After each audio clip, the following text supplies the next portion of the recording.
So we were covering what the basic features of life are. And just as a recap, all life that we know, all life on Earth, consists primarily of four chemical elements. And I'm assuming you're aware that all matter is made up of basic substances called chemical elements, each one of which has a different size of atom, the really tiny particles that make up matter. That's very basic chemistry, but if any of you had a chemistry class that was taught by the football coach and you're a little shaky on that, make sure you're down with that much. The most common elements in living things are carbon, hydrogen, oxygen, and nitrogen, which you can abbreviate as CHON, C-H-O-N, if you want to. And you're about 96% CHON. You're only about 2% phosphorus and sulfur, but those are very important in certain structures that we'll talk about later on in the course, roughly 2/3 of the way through. So you could remember those 6 elements as CHNOPS, C-H-N-O-P-S, if you wanted to. There's many other elements that get used, and some of them you might see if you take nutritional supplements. Some people might be taking calcium or zinc or something like that, but they're not nearly as abundant, and they're not necessarily important for all of life. And if you're wondering, there are, let me see, 88 naturally occurring chemical elements, and plus it's been possible to make a whole bunch more. So why is life built out of carbon, hydrogen, oxygen, nitrogen, and not gold or tin or praseodymium and protactinium or something crazy like that? The simplest way I can explain that is that CHNOPS atoms can form bonds with each other in many different ways. I'm not really going to go into how atoms stick together because we've got a perfectly good chemistry department for that. But atoms stick together, and CHNOPS are able to stick together in so many ways that you can build very large and complicated structures with them. Much like basic Legos. You know, if you buy like the Lego Millennium Falcon, right, the little radar dish, you can't do very much with, but all of these little 8-dot and 6-dot and 4-dot Legos, you know, you can stack those together and, you know, build a life-size Statue of Liberty if you want to. There's so many different ways that those can fit together. So CHNOPS are kind of like that, in that they fit together in very complicated ways. When you stick atoms together, you make a bunch of structures called molecules. And CHNOPS can be put together to make this huge number of sometimes very complicated molecules, which we will cover in more detail later on in the course. I'm not going to go ham on the chemistry just yet. And what makes all of this possible is that living things take in matter and energy from the outside. You do this by eating. Plants take in molecules through their roots and leaves and are able to harness solar energy. And they use these to build up and break down their own molecules. The buildup process is called anabolism. Those of you who follow sports might have heard of anabolic steroids. Those are the steroids that specifically make you build up, well, muscle in this case. Catabolism is the process of breaking down, and, you know, like some sort of very complicated recycling facility that's constantly, you know, taking in old appliances, breaking them down for parts and reassembling them into something new.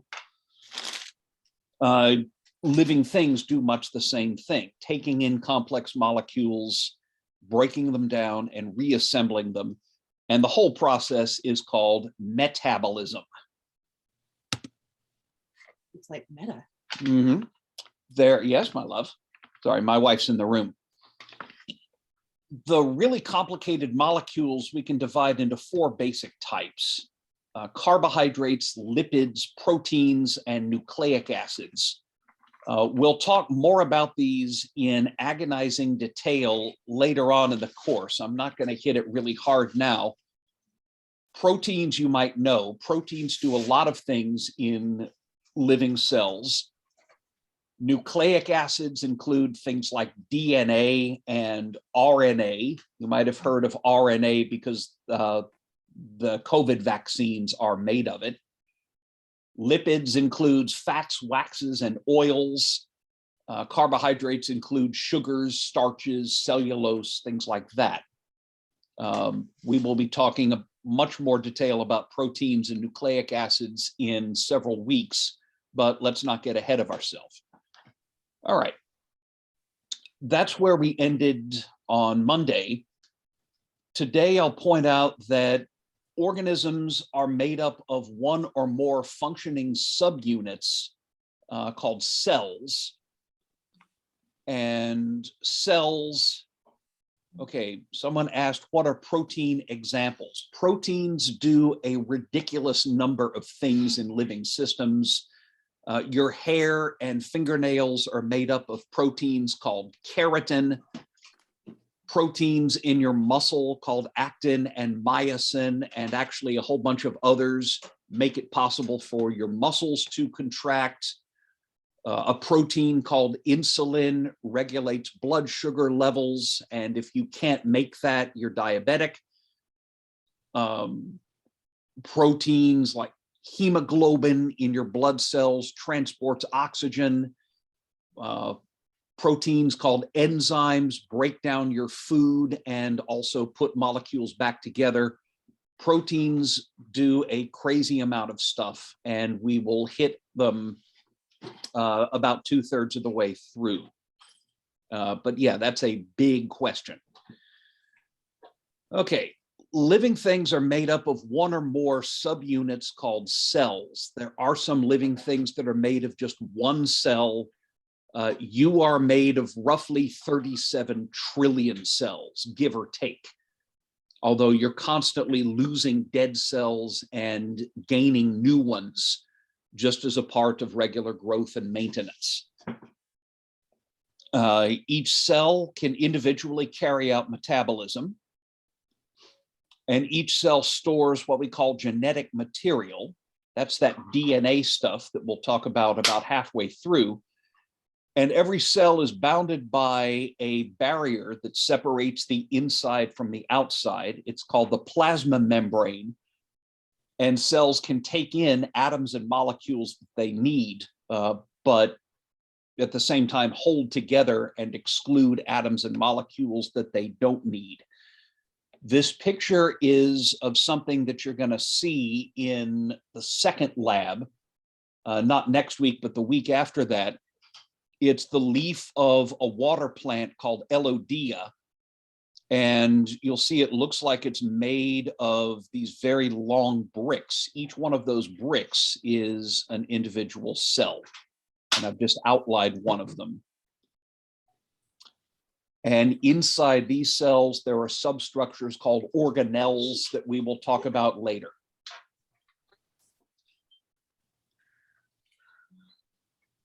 All living things contain a complex molecule. It's a nucleic acid. We talked about those just a minute ago. Specifically, it's called deoxyribonucleic acid. And sorry, I'm watching the captioning right there, and it had a bit of difficulty with deoxyribonucleic acid.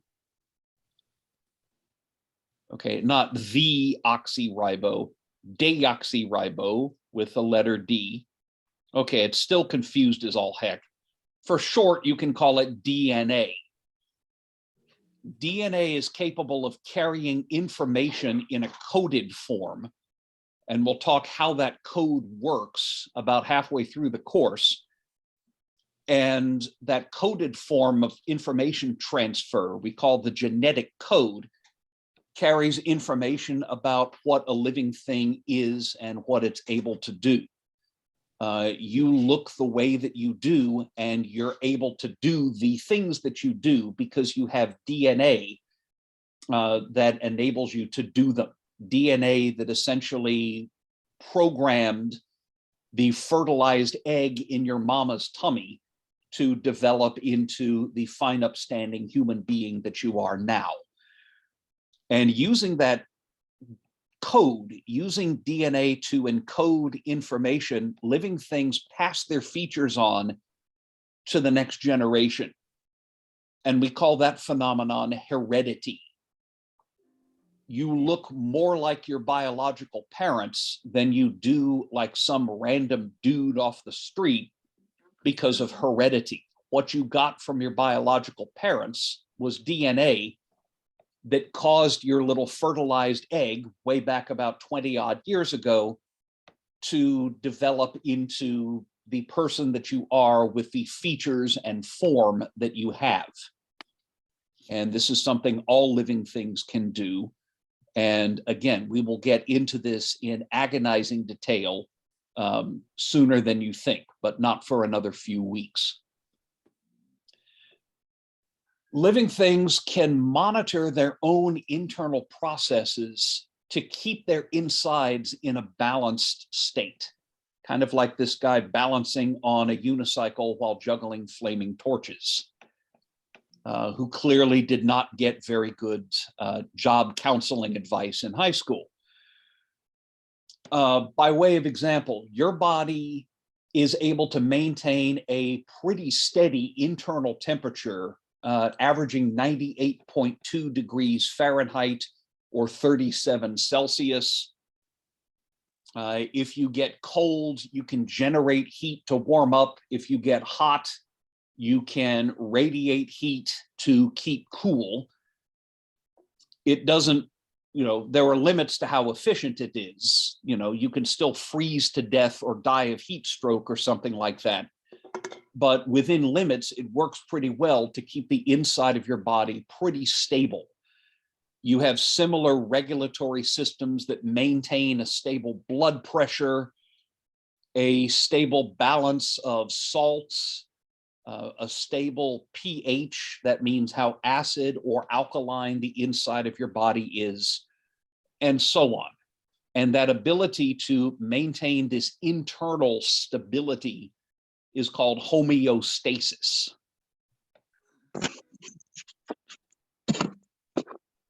Living things also sense their environments and they can respond to it. Even plants can sense what direction light is coming from. If you've ever seen plants growing towards the sunlight, plants can sense gravity and grow upwards away from the pull of the Earth's gravity, or their leaves can. The roots will grow down. Even single-celled organisms can sense the environment they're in. This animal, this prairie rattlesnake, has these pits below each eye. One's right there and one's right there.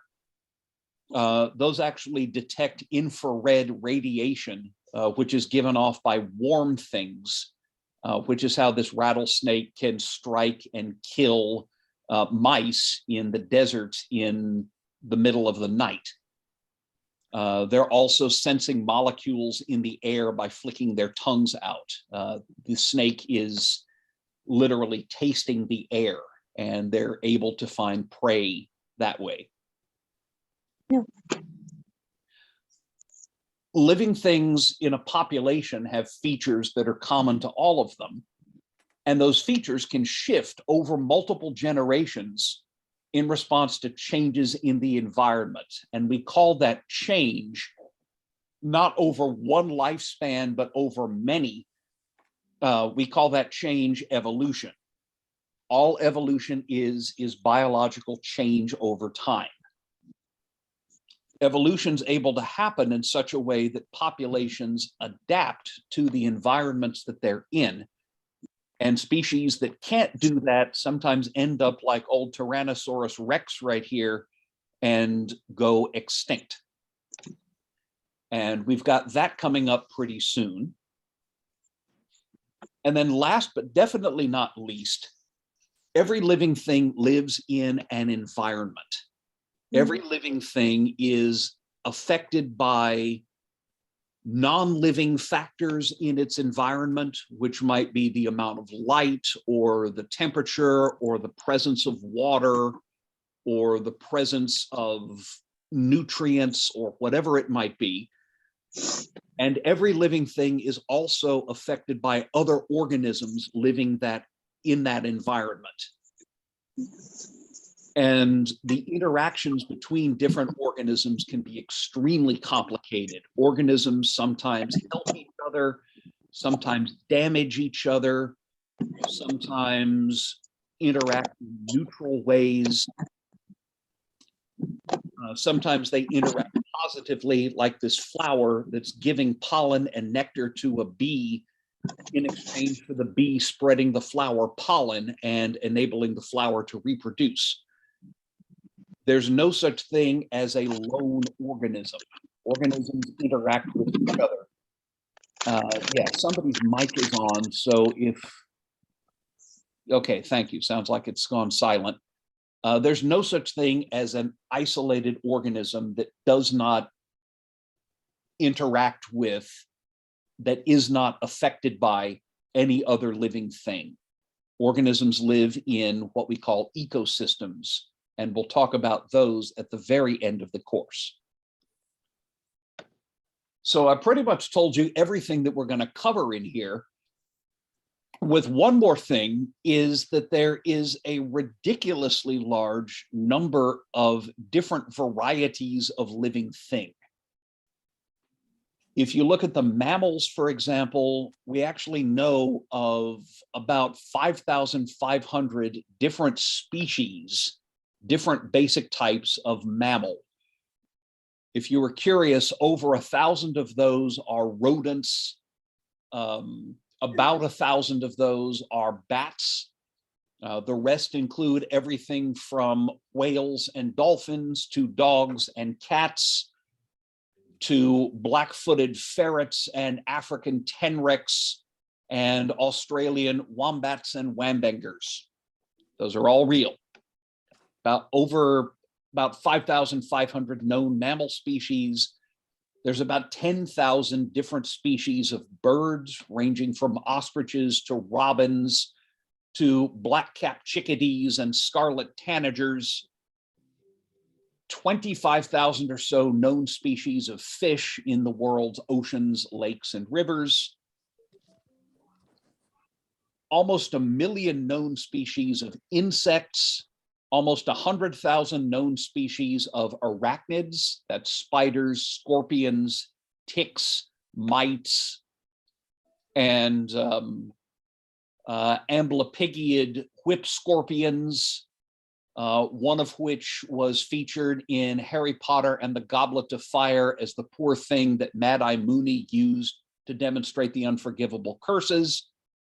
Anyway, we know of nearly 2 million different types of living thing, 2 million different species.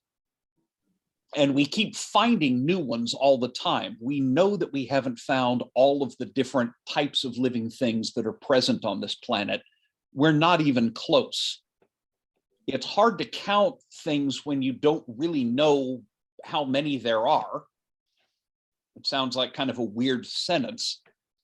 But there was a recent attempt to try to use some statistics to estimate how many different species of living thing might be present on the planet. And the estimate was a little bit short of 9 million. So assuming that estimate's in the ballpark, we don't even know 1/4 of all of the species of living thing that are present on Earth. And we keep finding new species that we didn't know about before, which means it's a real problem to try to keep track of them all. I'll show you what I mean. Every year, we discover roughly 18,000 new species of organism on the planet. Most of them don't really look all that interesting, but this is a species of Madagascar mouse lemur that was discovered in 2020, 50 years ago, or that's what it seems like. This is where you're all supposed to say, oh, it's adorable. It looks kind of like Pikachu. This snake turned up in North India in 2020. Just last year, a couple of scientists described a new species of beetle from northern Mexico, very handsome iridescent tiger beetles.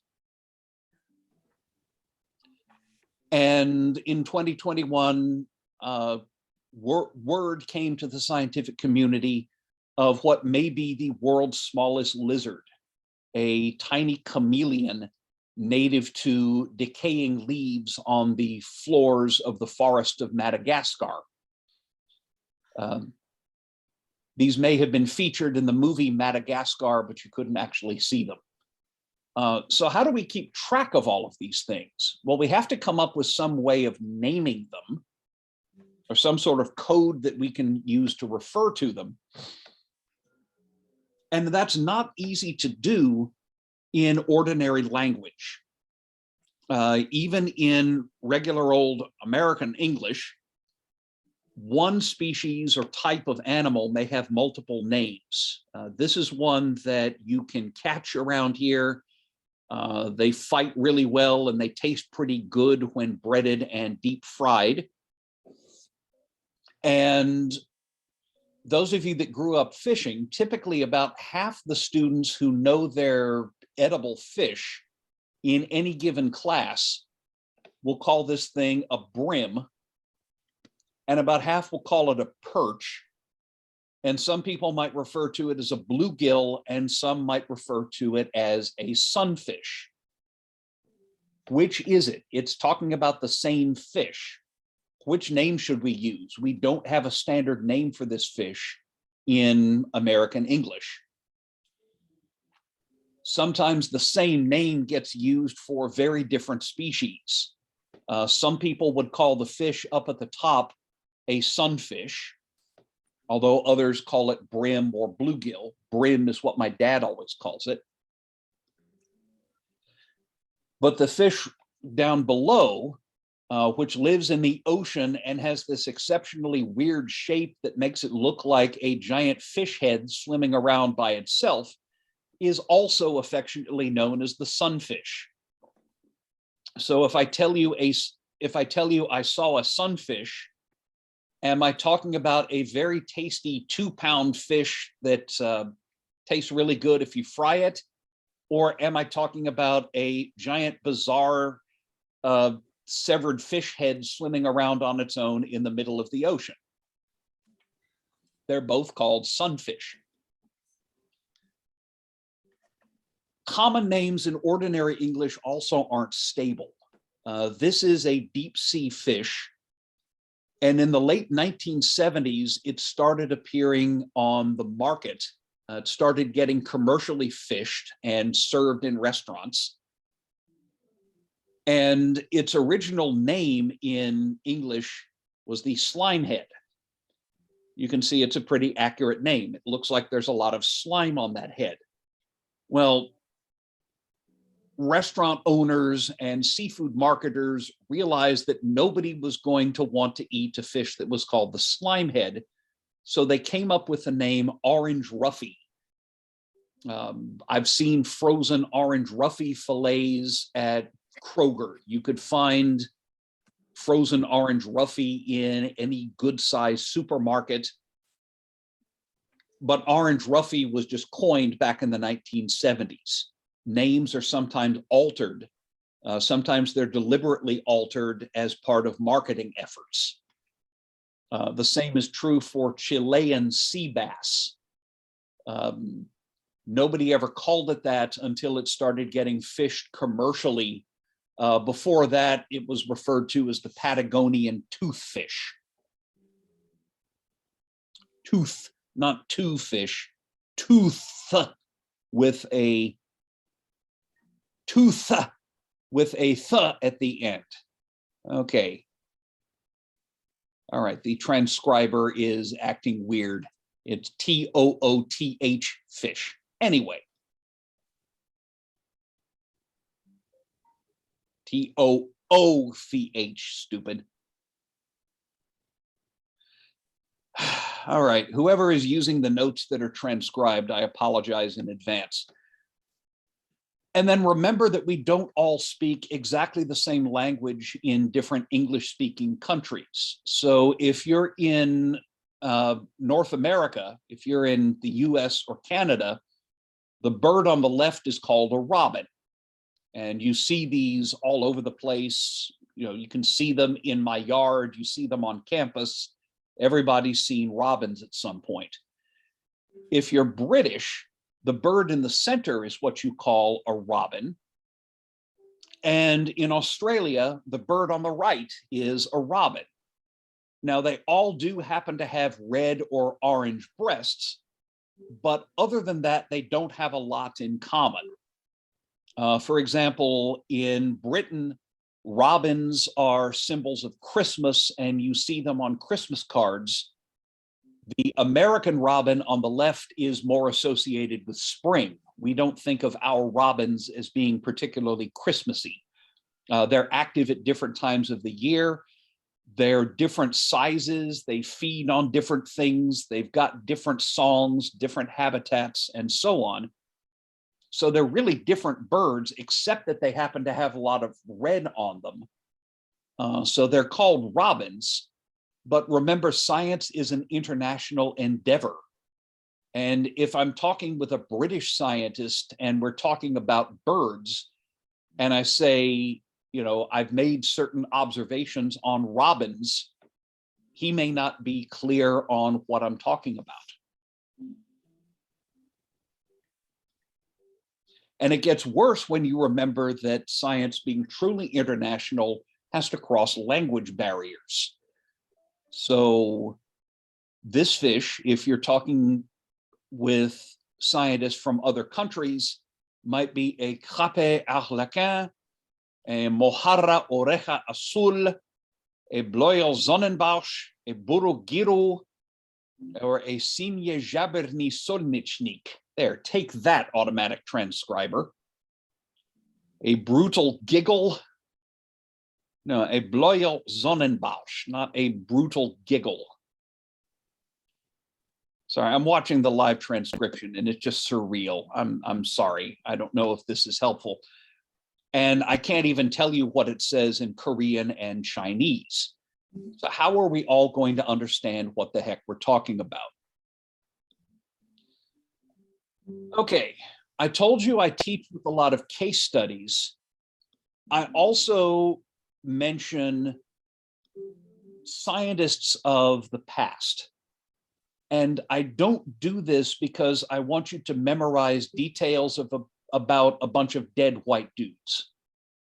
Don't worry, you ought to be able to recognize Linnaeus's last name on the test, but I'm not going to ask you any details of his life or his birth and death dates. When I bring up some dead person who accomplished such and such, focus on what they did. Focus on their ideas. Don't focus on memorizing their dates or something like that. Just focus on what they did. Carl Linnaeus, back in the 1700s, was a Swedish doctor who also had an ego that would not fit through a revolving door. He actually said, he's talking about himself right here in the third person. And he said, God has allowed him to see more of his created work than any mortal before him. God has endowed him with the greatest insight into natural knowledge, greater than any has ever gained. Linnaeus did not need a hype man. Linnaeus was his own hype man. He saw himself literally as being on a, like the Blues Brothers, on a mission from God to understand what God had been thinking when he created the world by studying God's creation. If you could really understand life, he thought you could get inside God's head and figure out what God had been doing and understand God's mind. He also had a very practical reason for trying to understand life. He taught here at the University of Uppsala, and back in the day, every doctor had to know about plants because plants were the main source of medicine. If you didn't know your plants, you might prescribe some herb, some herbal medicine to your patients that would kill them or might not even do any good. Might not even do them any good, might not do them any good, or worse, it might be poisonous. So you had to know your medicinal plants, and that's why the medical school at Uppsala had a big botanical garden, which Linnaeus was in charge of. And given that there were many thousands of medicinal plants, you had to have some way of finding the one that you wanted to look up and referring to it by some sort of standardized name. You have to have some sort of system for classifying your plants. So for both practical reasons and because the guy had a humongous ego, Linnaeus tried to figure out a way to classify all living things. And he went back to Aristotle, an ancient Greek philosopher, who'd said, if you want to classify living things, start by taking all the members of a group and figuring out what they've got in common. And that group and the features that unite it, that make it a group, the features that they all share, are what we call that group's genus. And then what makes each member of the group different from the rest is each member's species. So Aristotle belongs to the genus of humanity because he's got 2 eyes and 1 nose, and 2 ears and all that. He's got features that humans share in common. But his species, the specific person that he is Aristotle, because his specific features are he's got a bald spot, he's got a comb over, he's got a big nose, he's got a beard, he goes around philosophizing. He served as a tutor to Alexander the Great until Alexander decided that he'd rather conquer the world than study it. All of these things are part of Aristotle's species because they make him different from every other human being in the genus of humanity. So here's how this works with living things. These are 3 different species of rose. Each one, they're all recognizably roses because they've got similarly shaped petals, similarly shaped leaves, similar flowers, and similar thorns. Because, of course, as the great biologists in the band Poison once told us, every rose has its thorn. So we put them in a group in the same genus, and yet each one is a different variety of rose. Each one is a separate species. And in a little bit, probably not today, I'll give you a better definition of species than just basic type of living thing. We can be a little bit more rigorous about what we mean by that, but I'm kind of leaving it open right now. So what kind of names can we give biological species? Linnaeus came up with a system called binomial nomenclature. A biological species should be given a 2-part name. The first word in that name tells you what genus it is. The second tells you what species you've got. So on the left, we have all of these are in the genus Rosa because they're roses. And rosa is the Latin word for rose. That was easy. On the left, we've got Rosa canina. In the middle, we've got Rosa gallica. And on the right, we've got Rosa grandiflora. Rosa canina is a type of wild rose. Gallica and grandiflora are both cultivated, but they're all three different species within the genus Rosa. It works like your names, except in reverse, right? Wagoner tells you what family I belong to, and Ben Wagoner distinguishes me from my dad, Roger Wagoner, or my grandfather, Joseph Wagoner, or my distant ancestor in North Carolina, Samuel Wagoner, or any other Wagoner that you might meet. Biological names work the same way, except we reverse the order. If I was a species, I'd be Wagoner Ben, which is actually how they do it in Hungary, but let's not go there. This is a real advantage because formerly scientists referred to different species with these long Latin descriptive names. This thing used to be called Rosa sylvestris alba cum rubore folio glabro. I love it. Yeah. Sorry, I'm just watching the transcriber completely choke on Rosa sylvestris alba cum rubore folio glabro. And that's kind of hard to remember. It's a descriptive phrase. It means rose of the forest, white with a pink blush, smooth leaves. But it's much easier to replace that with just plain old Rosa canina. Much easier to remember, much easier to keep track of. And to this day, we use Linnaean-style binomial names in Latin for all species by international agreement. No matter what language you grow up speaking, you use Latin names. There's no law that forces this. You don't get penalized if you don't use the Latin name. But Linnaeus was working at a time when Latin was the language of educated people. It was an international language that science used, and we've kept it.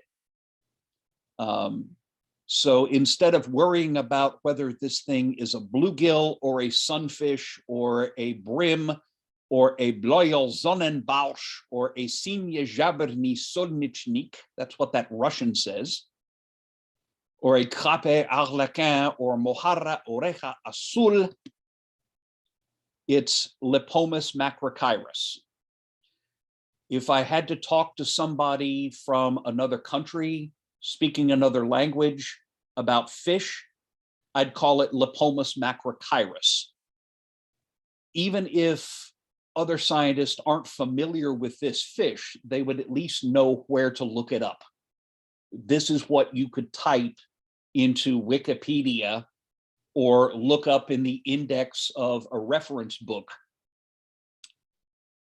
to be sure that we're all talking about the same thing. So you're free to call it anything that you want to, but the good folks down at Arkansas Game and Fish, who might be doing research on this species, are going to refer to it, at least at some point, as Lepomis macrochirus. And that solves the robin problem.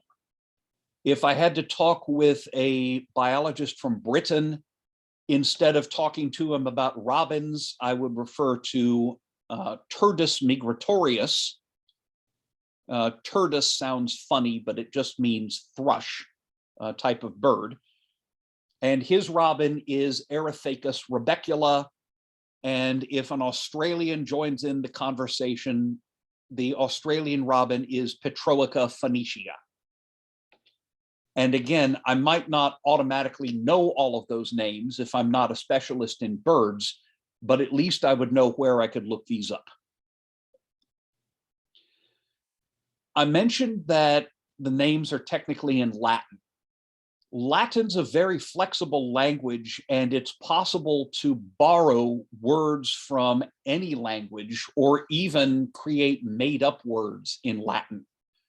So this fish up there at the top is from the Red Sea, and in Latin it is Abudefduf saxatilis. That Abudefduf comes from the local Arabic dialect.